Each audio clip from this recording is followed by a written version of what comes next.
திராவிட இனத்தையும் எதிர்காலத்தில் கட்டி காப்பாற்றி வழிநடத்த இருக்கின்ற இளைய தலைமுறையின் இனிய தோழர்களே, உங்கள் அனைவருக்கும் என்னுடைய அன்பான வணக்கம். தம்பி சேகர் பாபு 10 நிகழ்ச்சிகள் நடத்துகிறார். ஆனால் கடந்த 7ஆம் தேதியிலிருந்து நினைவுகள் கலைஞரை சுற்றியே வந்து கொண்டிருக்கின்றன. சில பேர் இல்லாத போது அவருடைய நினைவுகள் அதிகமாகும், தாக்கம் இன்னும் அதிகமாக இருக்கும். எல்லோரும் பிறக்கிறார்கள், வாழ்கிறார்கள், மறைகிறார்கள். ஆனால் சில பேர் மட்டும்தான் மறைந்ததற்கு பின்னாலும் குடும்பத்தை சார்ந்தவர்களை கடந்து மக்கள் மனதில் நிலைத்து நிற்பார்கள்.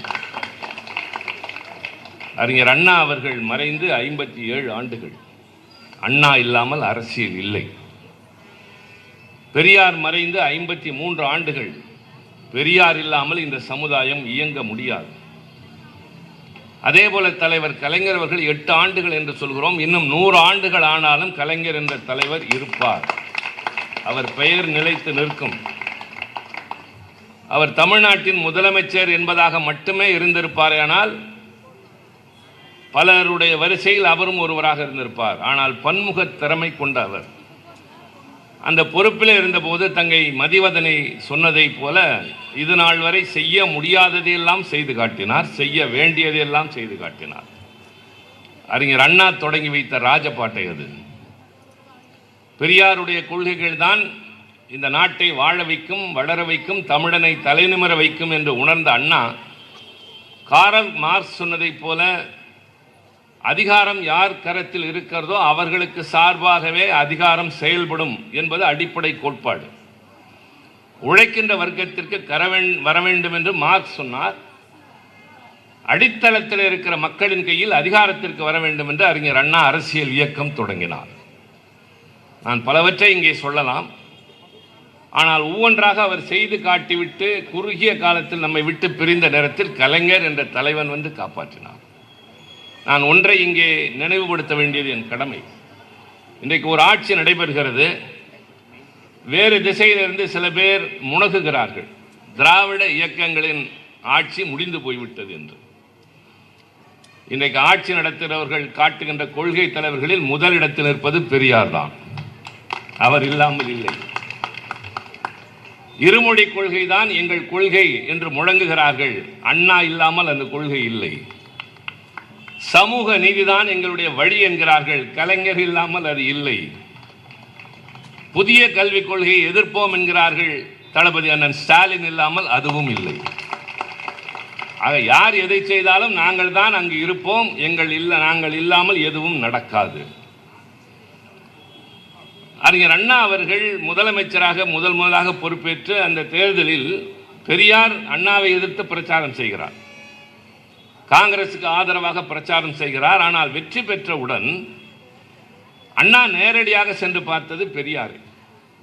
பார்த்துவிட்டு இந்த ஆட்சி உங்களுக்கு காணிக்கை என்று சொன்னார். அப்பொழுது கூட்டணியில் இருந்த மூதறிஞர் ராஜாஜி எங்களை ஏமாற்றி விட்டீர்களே என்று சொன்னார். அதற்கு அண்ணா ஒரே ஒரு வார்த்தை தான் பதில் சொன்னார். ஒரு முறை ஏமாற்றியதற்கு இவ்வளவு கோபப்படுகிறீர்களே, நூற்றுக்கணக்கான ஆண்டுகளாக எங்களை ஏமாற்றி கொண்டிருந்தீர்களே, நாங்கள் யாரிடம் போய் சொல்வது என்று சொன்னார். அதற்கு பின்னால் திருச்சி பெரியார் மாளிகையில் பொது உடைமை கட்சியின் தலைவர் ஜீவா அவர்களுடைய மகள் திருமணம் பெரியாருடைய தலைமையில் நடைபெறுகிறது. அந்த திருமணத்திலே அண்ணா முதலமைச்சராக கலந்து கொள்கிறார். அதில் பேசுகிற போது அண்ணா சொல்கிறார்கள், பெரியார் என்பவர் ஒரு ஆசிரியரை போல, நாங்கள் எல்லாம் அவருடைய மாணவர்கள். மாணவர்கள் ஆசிரியருக்கு ஏதாவது காணிக்கை தர வேண்டும். அந்த வகையில் இன்றைக்கு நான் முதலமைச்சர் என்ற காரணத்தால் நான் பெரியாருக்கு ஒரு பரிசு தர விரும்புகிறேன். என்ன பரிசு தெரியுமா? சுயமரியாதை திருமணத்தை நான் சட்ட ரீதியாக செல்லுபடியாக்கப் போகிறேன் என்று சொன்னார். உட்கார்ந்திருந்த பெரியார் எழுந்து நின்று 2 கரம் கூப்பி வணங்கி கண்கள் பணிக்க ரொம்ப நன்றிங்கயா என்று ரொம்ப வார்த்தைகள் தடுதடுக்க சொன்னார். காரணம், சமுதாயத்திலே பரவியிருந்த மூடப்பழக்க வழக்கங்களின் அடையாளமாக திகழ்ந்த வைதிக முறை திருமணங்களை மாற்றி அமைத்து சுயமரியாதை திருமணங்களின் மூலம் தாய்மொழியிலே மணமக்களுக்கு வாழ்வதற்கான வழிகளை சொல்லி வந்திருப்பவர்களுக்கு ஏற்றுக்கொள்ளக்கூடிய கருத்துக்களை சொல்லுகிற அந்த சிறப்பான சாதாரணமான திருமண முறையை அறிமுகப்படுத்துகிறார். அப்படி அந்த திருமணத்தை மனமுவந்து மக்களும் ஏற்றுக்கொள்கிறார்கள். ஆனால் அப்படி திருமணம் செய்து கொண்டவர்களில் ஒரு குடும்பத்தை சார்ந்தவர்களின் பிள்ளைகளுக்குள்ளே சொத்து பிரிவினை வந்து நீதிமன்றத்திற்கு போய் கேட்கிற போது நீதிமன்றம் அளித்த தீர்ப்பு, நீங்கள் யாருடைய சொத்தை கேட்டு வந்திருக்கிறீர்களோ அவர்கள் உங்கள் தாய் தந்தை அல்ல என்கிறார்கள். நாங்கள் அவர்களுக்குத்தான் பிறந்தோம் என்று சான்றிதழ் தருகிறார்கள். இல்லை, அவர்கள் இருவரும் கணவன் மனைவியே இல்லை என்று அடுத்த வார்த்தை வருகிறது. திருமணமாகி இருக்கிறது, புகைப்படம் பாருங்கள் என்கிறார்கள். அதற்கு நீதிமன்றம் சொன்ன பதில், நீங்கள் காட்டுகிற இந்த திருமணம் செல்லாத திருமணம். இந்து திருமண சட்டப்படி ஒரு திருமணம் சட்ட ரீதியாக செல்லுபடியாக வேண்டும் என்றால் அக்கினி வளர்க்க வேண்டும், மந்திரங்கள் ஓத வேண்டும், 7 முறை வலம் வர வேண்டும், மாலை மாற்றி மங்கள நான் என்று பல சம்பிரதாயங்கள் இருக்கின்றன. இவை எதையுமே நீங்கள் உங்கள் தலைவர் சொன்னார் என்பதற்காக செய்யாமல் இருந்தால் சட்டம் ஏற்றுக்கொள்ளாது. இது செல்லாத திருமணம். நீங்கள் முறைகேடாக பிறந்த பிள்ளைகளாகவே கருதப்படுவீர்களே தவிர முறையான தாய் தந்தையருக்கான பிள்ளைகள் என்ற அதிர்ச்சிகரமான தீர்ப்பு வந்தது.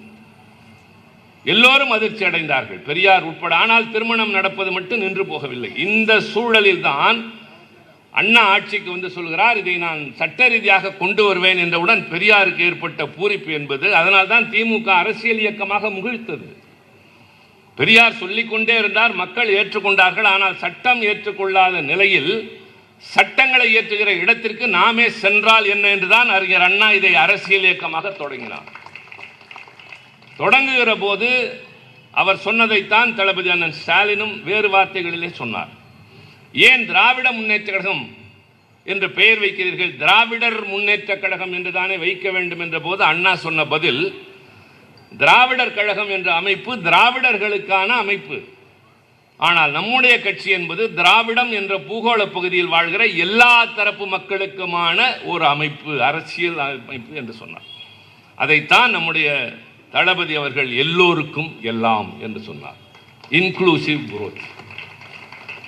அதே வார்த்தை தான் இங்கே வருகிறது. இங்கே எங்களுக்கு பாகுபாடு இல்லை. சிலர் எங்களை வேறுபடுத்தி பார்க்கலாம். சில பல காரணங்களினால் நாங்கள் மாடி வீட்டை இடித்து குடிசைகளுக்கு ஈடாக அவர்களை இழுத்து கொண்டு வரவில்லை, குடிசைகளை கோபுரமாக மாற்றினோம். அது அவர்களுக்கு வயிற்றெரிச்சல். அது குறித்து எங்களுக்கு கவலை இல்லை. தாழ்ந்து கிடந்தவனை உயர்த்தினோமை தவிர உயர்ந்தவர்களை நாங்கள் தாழ்த்தவில்லை. அதுபோல நாங்கள் ஆட்சி உருவாக்கியது, அரசியல் இயக்கம் உருவாக்கியது எல்லாம் அதற்காகவே. அந்த சட்டத்தை அண்ணா கொண்டு வந்தார். அந்த சட்டம் கொண்டு வருகிற போது பலருக்கு தெரிய வாய்ப்பில்லை, சிலருக்கு தெரிந்திருக்கும். சட்டம் நிறைவேறுவதற்கு முன்னால் அதனுடைய முன் வடிவத்திற்கு பெயர் மசோதா என்பது. நாடாளுமன்றமோ சட்டமன்றமோ ஒரு சட்டத்தை இயற்றுவதற்கு முன்னால் அந்த முன்வடிவு உறுப்பினர்களுக்கு தரப்படும். அதை அவர்கள் படித்து பார்த்து அதன் அடிப்படையிலே விவாதிப்பார்கள். அதில் திருத்தங்கள் தரலாம். பல முக்கியமான சட்டங்கள் இன்றைக்கு நாடாளுமன்றத்தில் நிறைவேறியது எல்லாவற்றிலும் நான் கொடுத்த திருத்தங்கள் இன்றைக்கும் நின்று பேசுகின்றன. அந்த அளவிற்கு முக்கியமான திருத்தங்களை அமைச்சர்களை விட அதிகமான கவனத்தோடு திராவிட முன்னேற்ற கழகத்தின் சார்பில் நாங்கள் தந்திருக்கிறோம். பல பேருக்கு அதனுடைய நுட்பங்கள் தெரியாது. குடியுரிமை சட்ட திருத்தத்தில் நாங்கள் கொடுத்த திருத்தத்திலே தான் அதிமுக அடையாளம் காட்டப்பட்டது. இவர்கள் எப்படி அவர்களை ஏமாற்றினார்கள் அல்லது அவர்களுக்கு துணை போனார்கள் என்று. நீட் தேர்வு தொடர்பாக நான் கொடுத்த திருத்தத்தின் போது வெளிநடப்பு செய்தது அதிமுக. ஆதரவு தரவில்லை. எதிர்த்து போட வாக்களிக்க கொஞ்சம் யோசித்துக் கொண்டு வெளிநடப்பு செய்து அதை தோற்று போக செய்தார்கள். வேளாண் மசோதா வந்த பொழுதும் அப்படித்தான். இப்படியே நான் சொல்லிக்கொண்டே போகலாம். அதுபோல சுயமரியாதை திருமணத்திற்கான சட்ட முன்வரைவை அண்ணா கொண்டு வருகிற முன்னால் இன்றைய திராவிடர் கழகத்தின் தலைவர் ஆசிரியர் ஐயா வீரமணி அவர்களிடம் கொடுத்து பெரியாரிடம் காட்ட சொல்கிறார். பெரியார் சட்டம் படித்தவர் அல்ல, பல்கலைக்கழகத்தில் பயின்றவர் அல்ல. ஆனால் மசோதாவை முதலமைச்சர் அவரிடம் கொடுத்து பார்க்க சொல்கிறார். அதை பார்த்த பெரியார் இதிலே ஒரு திருத்தம் செய்யலாமா என்று கேட்கிறார். நன்றாக என்ன செய்யலாம் என்கிற போது அதில் ஒரு வார்த்தை வருகிறது, சம்பிரதாயங்களை தவிர்த்து மாலை மாற்றி மங்கள நான் அணிவித்தால் அது திருமணமாகும். கார்லண்டிங் அன்டையிங் ஆஃப் தாலி என்று இருக்கிறது மசோதாவில். பெரியார் அந்த அண்ட் என்பதை அடித்துவிட்டு ஆர் என்று போடுகிறார். கார்லண்டிங் ஆர் டையிங் ஆஃப் தாலி, இந்த இரண்டில் ஒன்று செய்தாலே போதும், அது திருமணமாகும் என்று பொருளாகிறது. அதை கொண்டு வந்து கொடுத்த போதுதான் அண்ணா சொன்னார், இதற்குத்தான் நான் பெரியாரிடம் அனுப்பினேன் என்று சொல்லிவிட்டு அண்ணா செய்த அடுத்த காரியம், தம்பி பிரசன்னா வழக்கறிஞர் இருக்கிறார், ரவி இருக்கிறார், இன்னும் நிறைய பேர் இருக்கலாம். பொதுவாக சிவில் சட்டங்களுக்கு ரெட்ராஸ்பெக்டிவ் எஃபெக்ட் என்பது கிடையாது. ஆனால் அண்ணா இந்த சுயமரியாதை திருமண சட்டத்தை கொண்டு வந்த போது ரெட்ராஸ்பெக்டிவ் எஃபெக்ட் என்றால், சுயமரியாதை திருமணங்கள் இந்த நாட்டில் இனிமேல் நடந்தால் செல்லுபடியாகும் என்பது மட்டுமல்ல, இதற்கு முன்பு நடந்த திருமணங்களும் செல்லுபடியாகும் என்று கொண்டு வந்தார். இதற்கு பெயர் தான் சீர்திருத்தம். அங்கே தொடங்கியது வரலாறு. அதைத் தொடர்ந்து இருமொழி சட்டம் துணிச்சலோடு அண்ணா கொண்டு வந்தார். இந்த நாட்டில் இனிமேல் இந்திக்கு இடமில்லை என்று சொன்னார். ஆட்சி மொழி தொடர்பாக ஒன்றிய அரசு, மத்திய அரசு நிறைவேற்றியிருக்கிற எல்லா தீர்மானங்களையும் இந்த மன்றம் நிராகரிக்கிறது என்று the sovereignty of the assembly was established by அறிஞர் அண்ணா.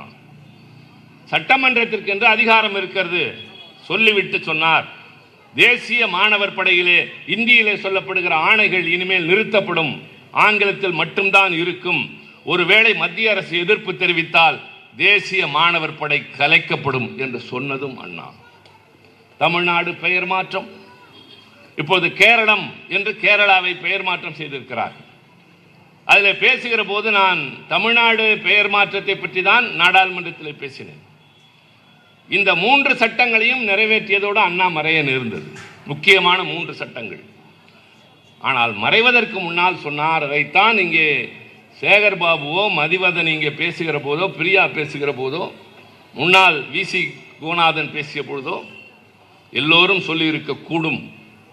அண்ணா ஒரு முறை பேசுகிறார், மனம் நொந்து பேசுகிறார். இந்த ஆட்சி நடப்பது மத்திய அரசுக்கு பிடிக்கவில்லை, கலைப்போம் என்கிறார்கள். முடியுமா என்று நான் சவால் விட மாட்டேன். முடியும். உங்களுக்கு அதிகாரம் இருக்கிறது, ஆட்சி இருக்கிறது, பலம் இருக்கிறது. ஆனால் ஆட்சியை கலைத்தாலும் வேறு எவரை கொண்டு வந்தாலும் நான் கொண்டு வந்த சட்டங்களில் கை வைக்கிற துணிச்சல் யாருக்கும் கிடையாது. அதனால் வரை அண்ணாதுரை தான் திமுக இந்த நாட்டின் முதலமைச்சர் என்றார். அதுதான் இருமொழி கொள்கை. இன்றைக்கு இருக்கிற ஆட்சியும் சொல்லித்தர வேண்டிய கட்டாயத்தில் இருக்கிறது. அதே வரிசையிலே தான் இன்றைக்கு மதிவதனை சொன்ன பெண்களுக்கு சொத்திலே சம உரிமை. நான் நிறைய நினைத்து கொண்டு வந்தேன். அவருடைய பேச்சு என்னுடைய மடை மாற்றியது. கலைஞருக்கு பல பரிமாணங்கள் உண்டு.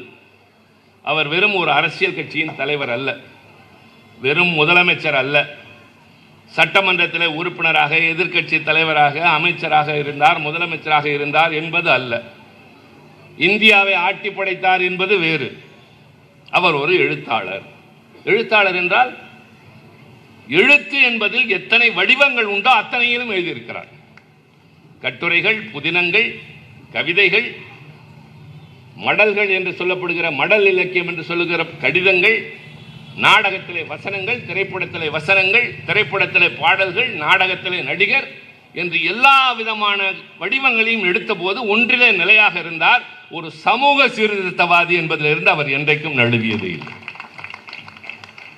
கடுமையான தத்துவங்களை மென்மையாக சொல்லக்கூடிய பாங்கினை அண்ணா தான் தொடங்கி வைத்தார். பெரியார் தந்த கசப்பான மருந்து தான் சமுதாயத்தில் நோய்க்கான மருந்து. அந்த கசப்பான மருந்தை அண்ணா தேன் தடவி கொடுத்தார் என்று சொல்வார்கள். கலைஞர் இன்னும் கொஞ்சம் வேறு மாதிரி கொடுத்தார். உங்களுக்கு நினைப்பு இருக்குன்னு நினைக்கிறேன். ஒரு முறை காஞ்சியிலே பெரியார் பேசுகிற போது கடவுள் கல், கடவுள் உருவம் இல்லை என்றெல்லாம் கடுமையாக பேசுகிறார். எப்பொழுதும் போல கடவுள் இல்லை, அது அவருடைய முழக்கம். கூட்டத்தில் சலசலப்பு, கூட்டம் முடிகிறது. 2 நாட்கள் கழித்து அதே மேடையில் அறிஞர் அண்ணாவின் நாடகம் ஒன்று. அந்த நாடகத்தில் அண்ணா ஒரு மிராசுதாராக நடிப்பார். அந்த மிராசு உட்கார்ந்து இருக்கிற போது வேலையாள் வருவான். என்னப்பா ஒரு வாரம் சொல்லாமல் கொள்ளாமல் எங்கே போனா என்று கேட்பார். அதற்கு அவன் சொல்வான், தில்லையில் இருக்கிற என் பெருமான் நடராஜனை தரிசிக்க வேண்டும் என்று ரொம்ப நாள் ஆசை எனக்கு. காசு இல்லை, வசதி இல்லை. என் ஊரார் கிளம்புகிற போது மூட்டையை தூக்கி வந்தால், உடன் துணை வந்தால் அழைத்து போவதாக சொன்னார்கள். நான் சென்று விட்டு வந்தேன், உங்கள் அனுமதி கூட பெறவில்லை, மன்னியுங்கள் என்கிறான். அதற்கு முதலாளி சொல்கிறார், ஆண்டை என்றால் மிராஸ்தார், சரிப்பா, சொன்னால் பரவாயில்ல, சொல்லாவிட்டாலும் பரவாயில்ல. அந்த நடராஜனை பற்றி சிறப்பாக சொல்கிறார்களே, நான் பார்த்ததில்லை, அவர் எப்படி இருப்பார் என்று கேட்கிறார். அதையெல்லாம் பார்க்க புண்ணியம் பண்ணியிருக்கணுங்க. சரி, பண்ணலை, நீ தான் பார்த்து வந்திய சொல் என்கிறார். ஒரு காலை தூக்கி கொண்டு நடனம் ஆடுகிற நிலையில் நிற்பார் பாருங்கள், காண கண்கோடி வேண்டும். சரி, அவர் எப்படி நிற்பார் நின்று காட்டு என்கிறார். நிற்கிற போது அவன் நிற்கிறான். நின்று விட்டு காலை வைக்கிற போது, இல்லைப்பா ரொம்ப பரவசமாக இருக்குது, இன்னும் கொஞ்சம் நேரம் நில் என்கிறார். இன்னும் கொஞ்சம் நேரம் ஆகிறது. காலை கீழே வைக்கிட்டுங்களா என்று கேட்டார். இல்லைப்பா இன்னும் கொஞ்சம் நேரம் நில்லு என்கிறார். ஐயா, காலை ரொம்ப வலிக்குதியா, வைக்கிறேன். என்னப்பா உன் கடவுள் காலங்காலமாக நிற்கிறாரு, உன்னால் கொஞ்ச நேரம் நிற்க முடியலன்னா அது கல் நிற்குங்க, நான் எப்படிங்க மனுஷன் நிற்பேன்? கை தட்டினாங்க.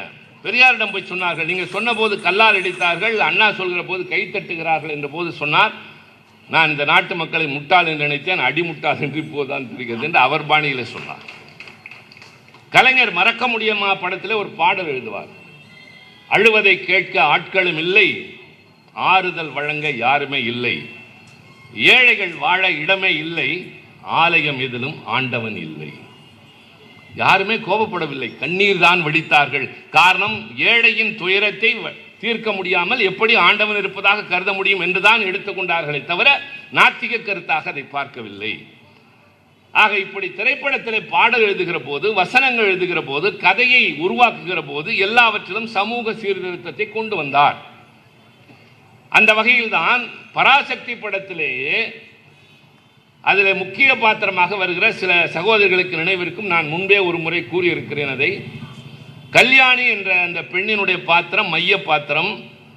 அந்த பெண்ணினுடைய அண்ணன்மார்கள் வெளிநாட்டில் இருப்பார்கள், தந்தை எதிர்பாராமல் இறந்து போவார், கணவன் இறந்து போவான், நடுத்தெருவுக்கு வந்து நிற்பாள், கையிலே பணம் இருக்காது, ஒன்றுமே இருக்காது, கைக்குழந்தையோடு இட்லி சுட்டு வியாபாரம் செய்வாள்.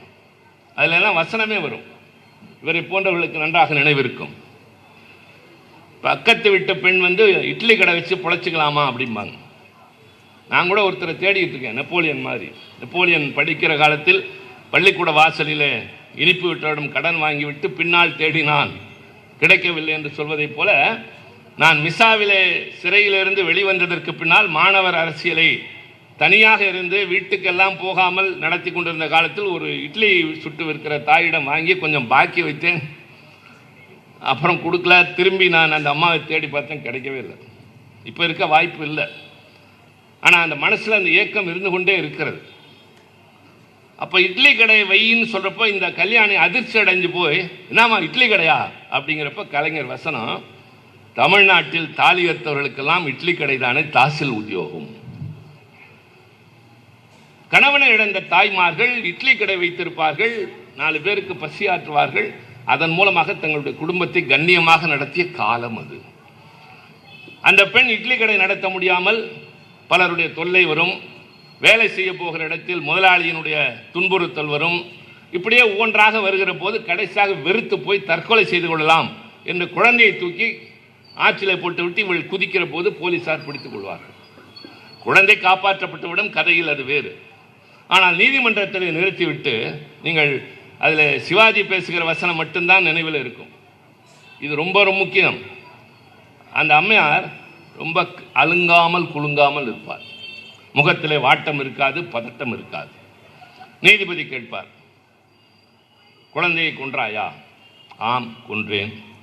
ஏன் கொன்றாய்? என் குழந்தை, நான் கொன்றேன். அது எப்படி உன் குழந்தை என்றால்?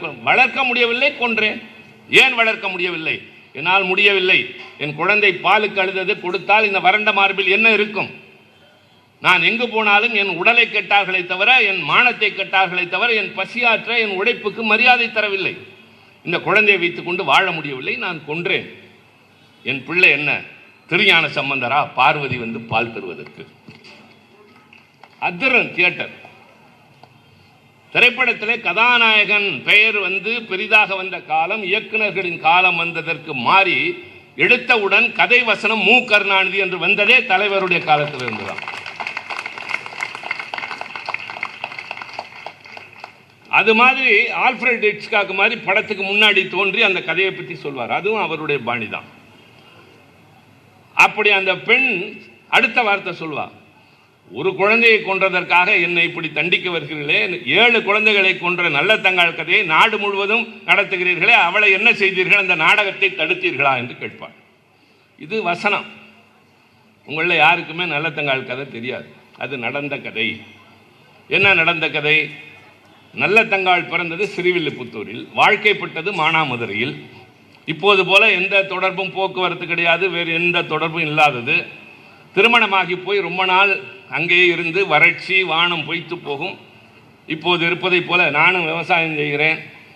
ஆற்றில் தண்ணீர் இல்லை, நிலத்தடி நீரை எடுக்கலாம் என்று பம்பு செட்டை போட்டால் கரண்ட் இல்லை. எல்லோரும் மக்கள் அழுகிறார்கள், மின்சார கட்டணம் உயர்ந்து விட்டது என்று. மின்சாரமே இல்லை என்று தடுமாறிக்கொண்டிருக்கிறோம். பயிருக்கு உரம் போட்டாகிவிட்டது, பூச்சி மருந்து போட்டாகிவிட்டது. அது வாடி வதங்கி பார்த்தால் பரிதாபமாக நிற்கிறது. தண்ணீர் பாய்ச்ச முடியவில்லை. இது இன்றைக்கு இருக்கிற அவல நிலை, இன்றைய அரசியலோடு தொடர்புடையது. அதை பொருத்திக்கணும். நான் இங்கேருந்து மாறி அங்கே போக விரும்பல. அது மாதிரி வறட்சி அதிகமாகி மானாமதுரை நீண்ட காலமாக ரொம்ப பாதிக்கப்பட்டு கணவன் இறந்து போக 7 குழந்தைகள் அதுக்குள்ள. வேற வழி இல்லாமல் அந்த 7 பிள்ளைகளையும் கூட்டி கொண்டு தன்னுடைய தாய் வீட்டுக்கு வருகிறாள். அப்பா அம்மா இறந்துட்டாங்க, அண்ணனும் அண்ணியும் மட்டும் இருக்கிறாங்க. இப்படி பரிதாபமாக வந்து நிற்க தங்கையை பார்த்து அவன் பதறவில்லை. எங்க வந்தன்னு கேட்கிறான். என் நிலைமை அப்படி, கணவன் இறந்து விட்டான், நான் நாதியற்றோ, எங்க போவேன்? அதுக்கு நான் என்ன செய்ய முடியும்? காரணம், கதவுக்கு பின்னாடின்னு அண்ணி பேசுறாங்க. விடாத. மறுபடி மன்றாடுகிறாள். முடியாது என்கிறான். வீட்டில் வேலை செய்கிறேன், வேலைக்காரியா இருக்கேன், என் பிள்ளைங்களுக்கு சோறு மட்டும்.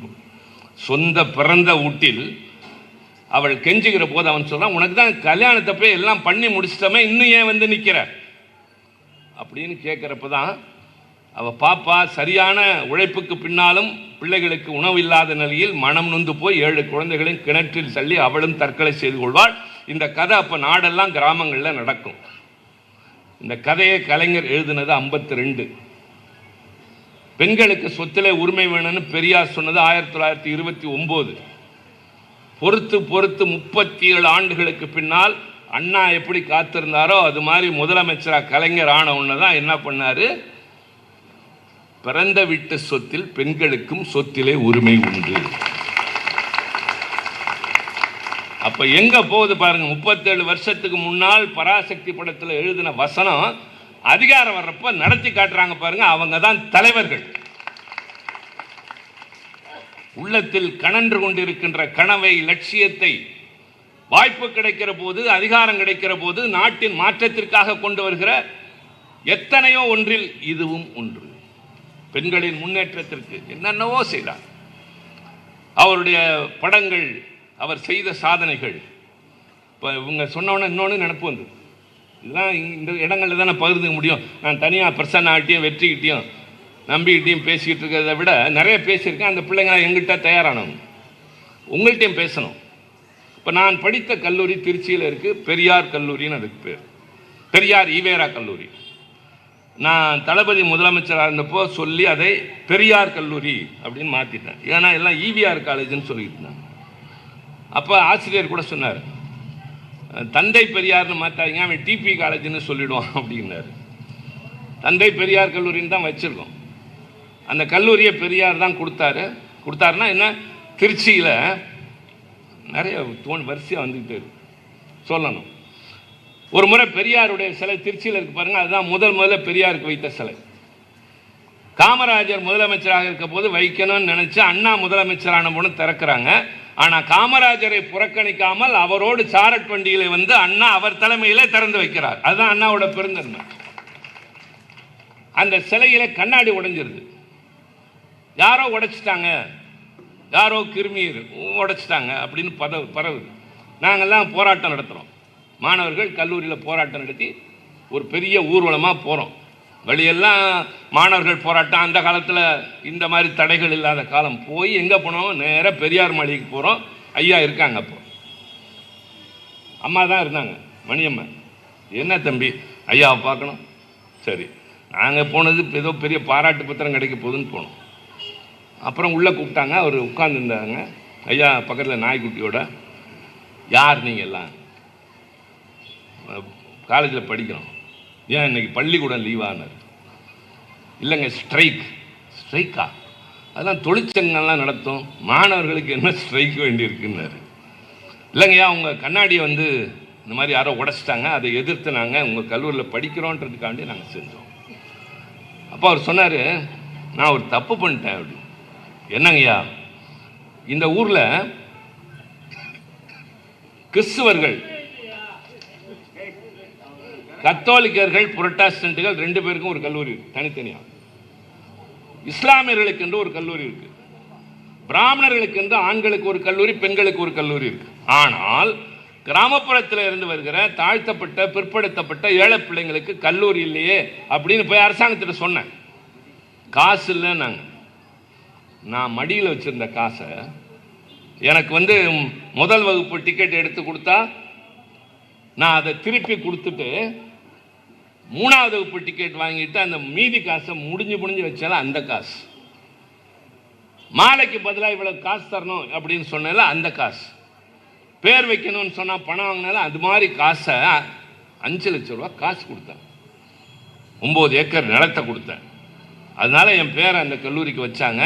நீங்களாம் படிக்கணும்னு சொன்னால் படிக்காமல் இப்படி ஸ்ட்ரைக் பண்ணிட்டு வந்து நிற்கிறீங்களே, உருப்படவே மாட்டீங்களான்னு கேட்டார். கொஞ்சம் சங்கடமாக இருந்தது. அதில் ஒரு வரலாறு என்னென்னா, அந்த கல்லூரி திறக்கிறாங்க. பக்தவச்சல முதலமைச்சர் அவர் வாங்கி கொடுத்த கட்டடத்தோட கதை இருக்குது. அதை இப்போ நாங்கள் புதுப்பிச்சிட்டோம். எப்படி புதுப்பித்தோம்? சற்றேறக்குரிய அந்த கல்லூரியில் தான் நான் பிஏ, பியூசி, பிஏ, எம்ஏலாம் படித்தேன்.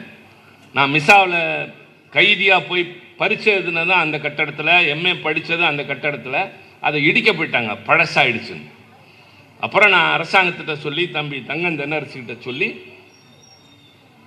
தொன்மையான கட்டடங்கள், ஹெரிட்டேஜ் பில்டிங் என்ற பெயரில் ஒரு 6.5 கோடி கொடுத்துருக்காங்க. அதை புனரமைச்சிக்கிட்டு இருக்கோம். அடுத்த மாதம் 20ஆம் தேதி ஆசிரியர் ஐயா தான் வந்து அதை திறந்து வைக்கிறார். நான் ஒரு கலையரங்கம் கொடுத்துருக்கேன். பெரியாருக்கு ஒரு பெரிய சிலை எங்கள் சொந்த செலவில் வச்சுருக்கோம். மணியம்மையார் பேரில் ஒரு பெரிய கட்டடம் கட்டியிருக்கோம். கம்ப்யூட்டருக்கு பில்டிங் கொடுத்துருக்கோம். என்னென்னவோ அந்த காலேஜ் வந்து பாருங்கள், ஐஐடி மாதிரி இருக்கும். அது மாதிரி நாங்கள் பண்ணியிருக்கோம். அந்த கல்லூரி திறக்கிறப்போ கவனிங்க நல்லா, பக்தவச்சலம் முதலமைச்சர் திறக்கிறார். யாரோ உட்காந்துருக்காங்க, பெரியாரை முன்னாடி உட்காந்து வச்சுட்டாங்க. அப்போ கூட இருந்தவங்க சொன்னாங்க, ஐயா கல்லூரி உங்களால் வந்தது, நீங்கள் கொடுத்த பணம், உங்கள் இடம், உங்களை கீழே உட்கார வச்சுருக்காங்களே அப்படின்னப்போ அவர் சொன்னார், நான் மேடையில் உட்கார வேண்டும் என்று பணம் கொடுக்கவில்லை, ஒடுக்கப்பட்டவர்களின் பிள்ளைகள் படிக்க வேண்டும் என்று பணம் கொடுக்கிறேன். அதுதான் அரசியலில், பொது வாழ்க்கையில் வர வேண்டிய பக்குவம். கலைஞர் வள்ளுவர் கோட்டத்தை எப்படி கட்டினார்னு உங்களுக்கு தெரியும். கனவு. தமிழின் அடையாளம் திருக்குறள், திருவள்ளுவர்.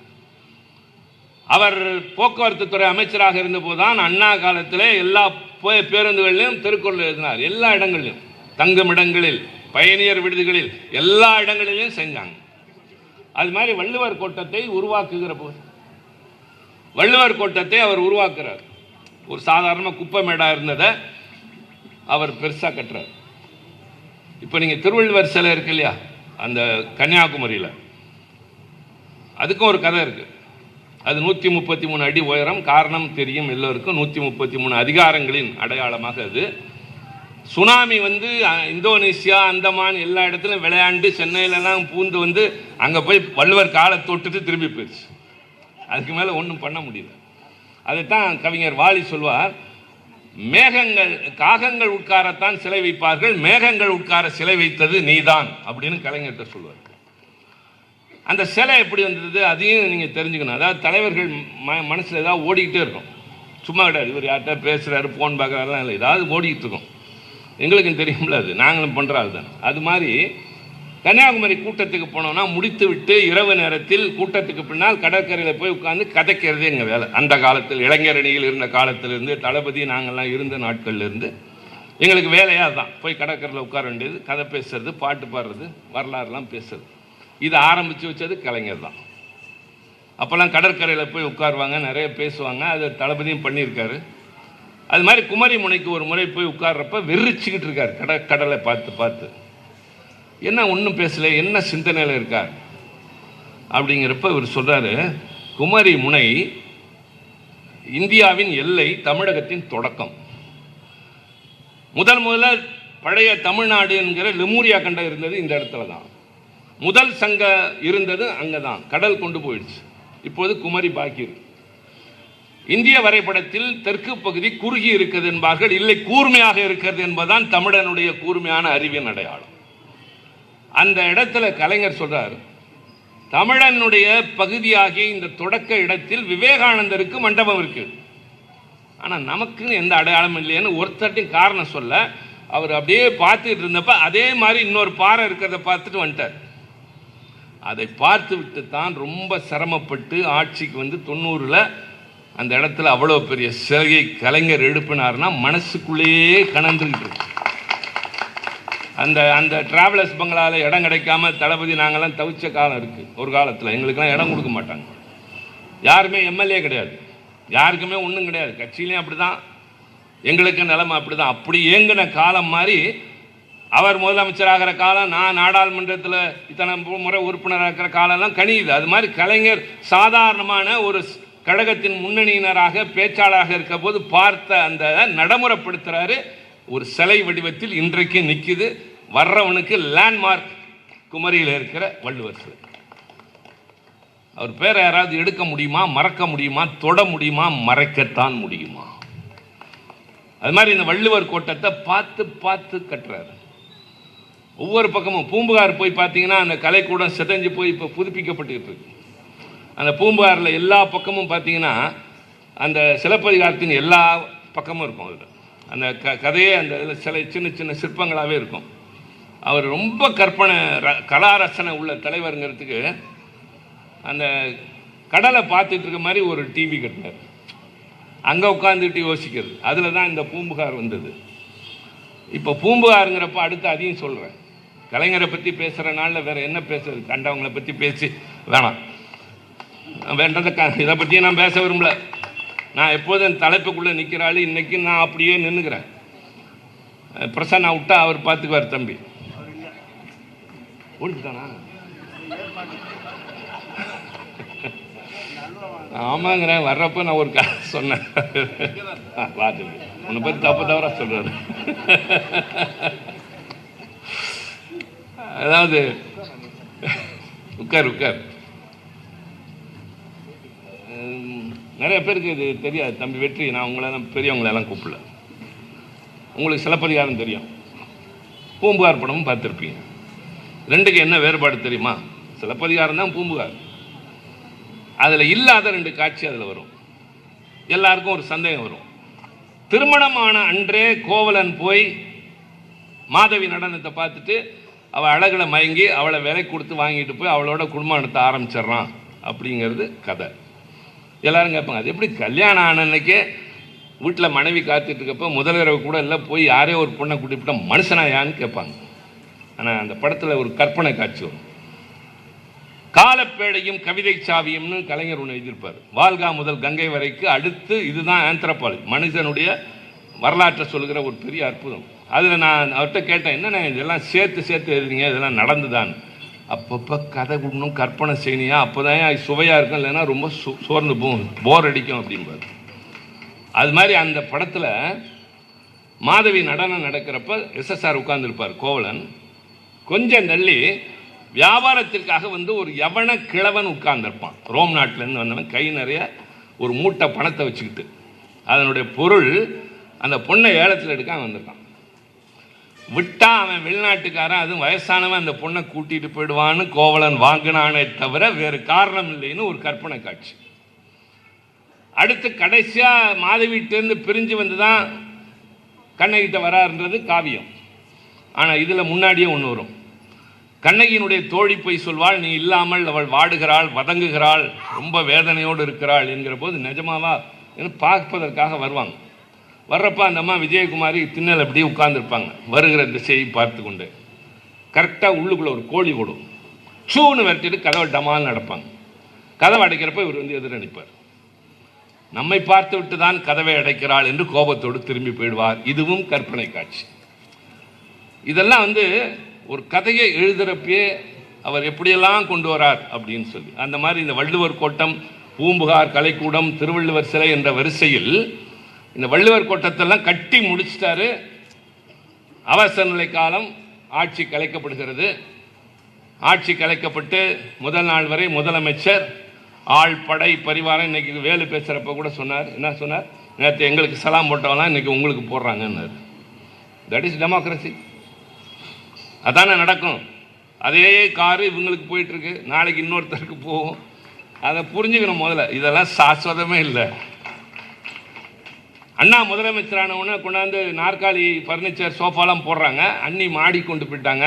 வந்து எங்கே அதெல்லாம்ங்கிறாரு, மாடிக்கு போயிடுச்சு. அது வர்றவங்க போகிறவங்களுக்கு உங்களுக்கு இல்லை, நாளைக்கு எடுத்துகிட்டு போயிடுவாங்க, கொண்டு வாங்க அப்படின்னு சொல்லி அண்ணா கொண்டு வந்தாருமாங்க.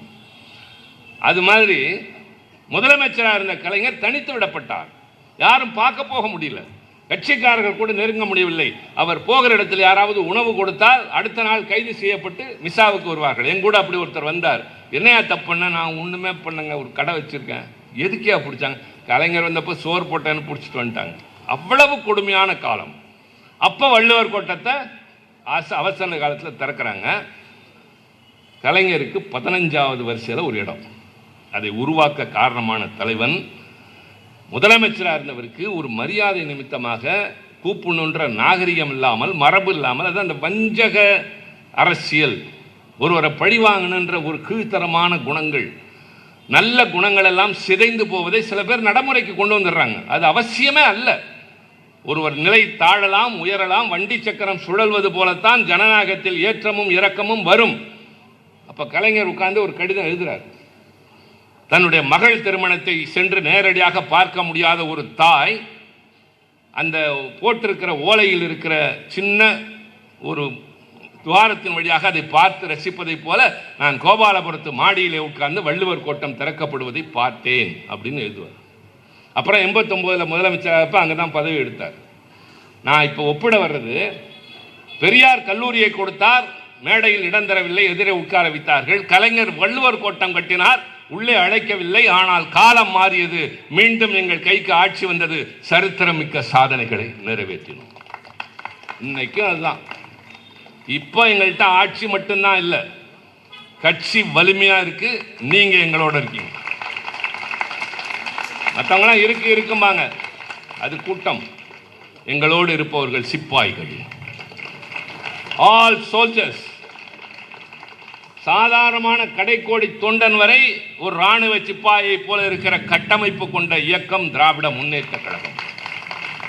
ஆட்சி வரும்னு நாங்க சொன்னா ஏதோ எங்களுக்காக அல்ல, இந்த நாட்டை காப்பாற்ற, வலிமைப்படுத்த, மொழியை உயர்த்த, பண்பாட்டை நிலைநிறுத்த திராவிட முன்னேற்ற கழகத்தால் மட்டும்தான் முடியும். அது பெரியார் போட்ட விதை, அண்ணா வளர்த்த உருவாக்கிய பாதை. கலைஞர் 50 ஆண்டு காலம் தலைவராக இருந்து காத்ததை இன்றைக்கு தளபதி அண்ணன் மு.க. ஸ்டாலின் வழி நடத்துகிறார். சட்டமன்றத்தில் தம்பி உதயநிதி ஸ்டாலின் இருக்கிறார். நாங்கள் நாடாளுமன்றத்தில் இருக்கிறோம். இந்தி வேண்டாம் என்று அயன்புரத்தில் நின்று பேசுவதில்லை. இந்தி தான் வேண்டும் என்று எவர் சொல்கிறாரோ அவர்கள் முகத்துக்கு நேராக நின்று தமிழ்நாட்டில் நுழைய முடியாது என்று பேசுகிற துணிச்சலோடு அங்கே நிற்கிறோம். அவர்களுக்கு எங்களை பார்த்தால் மரியாதை தானே தவிர, முதலில் பயம் இருந்தது, இப்போ மரியாதை வந்திருக்கு. அதனால்தான் பிரதமர் கூட என்னை நேருக்கு நேர் சந்திக்கிற ஒரு வாய்ப்பு வர்றபோது நான் ரொம்ப பண்போடு தான் சொல்கிறேன், கிண்டல்லாம் சொல்ல. நமஸ்கார் நமஸ்கார்ன்ட்டு சொல்லுவார் அவர். என்னை பார்த்தாலும் சிவா வணக்கம் அப்படிம்பார். நான் என்ன சொல்லுவேன், ரொம்ப முன்ஜாக்கிரதையாக நான் ஒன்று கற்றுட்டு போயிருக்கேன், கேம் ஷோன்னு கேட்பேன். அது குஜராத்தியில் எப்படி இருக்கீங்கன்னு அர்த்தம். அப்படியே பூரிச்சு போயிடுவார். அவர் ஏன் தாய்மொழியில் பேசுகிறார், நான் அவர் தாய்மொழியில் பேசுகிறேன். ஆனால் இந்தியில் 2 பேரும் பேசலைங்கிறது தான் ரொம்ப முக்கியம். ஆக எல்லா இடங்களிலும் கழகத்தின் வேர்கள் பரவி இருக்கிறது. இப்போ ஏற்பட்டிருப்பது இலையுதிர் காலம், மீண்டும் வசந்தம் வரும். If winter comes can spring be far behind.